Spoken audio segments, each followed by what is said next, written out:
এই রাকেশ, তোর পাশে দাঁড়িয়ে আছে এই মেয়েটা কে রে? এটা আমার মেয়ে মাহি স্যার। বেশ বড় হয়ে গেছিস তো।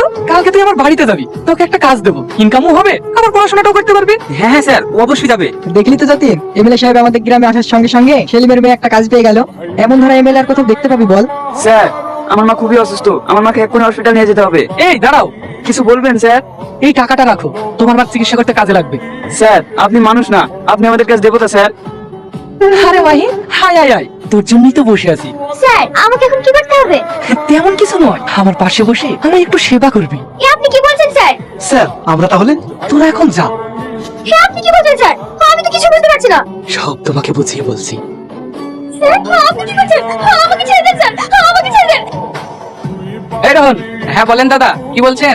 মেয়েটা মারা গিয়েছে, মেয়েটাকে নিয়ে গিয়ে রোডে ফেলে দিয়ে আয়। সবাই ভাববি অ্যাক্সিডেন্টে মারা গিয়েছে। এই তুই কি বলছিস? আর কাউকে যেন বলিস না, ও মানুষ না, ও তোকেও খুন করবে। তুমি ওকে স্বামী হিসেবে ছেড়ে দিলেও আমি ওকে ছাড়বো না। একদিন না একদিন আমি শয়তান মুখোশ খুলে দেবই। তুমি আর কি জানো ভাই, কি করবে বলো? মেয়েটা কালকে আমার বাড়িতে কেমন হেসে খেলে বেড়াচ্ছিল, আসার পথে অ্যাক্সিডেন্ট করে মারা যাবে আমি স্বপ্নেও কল্পনা করতে পারিনি। সেই টাকাটা কাছে রাখবে, আর যদি টাকার প্রয়োজন হয় তুমি আমাকে বলবে, আমি তোমাকে দেবো। দেখলি সই, দেখলি এই মতন মানুষই হয় না। আমাদের বিপদের দিন কিভাবে সহযোগিতা করলো, একেই বলে এমএলএ। ঠিক আছে, তোমরা সবাই থাকো, আমার একটা মিটিং আছে।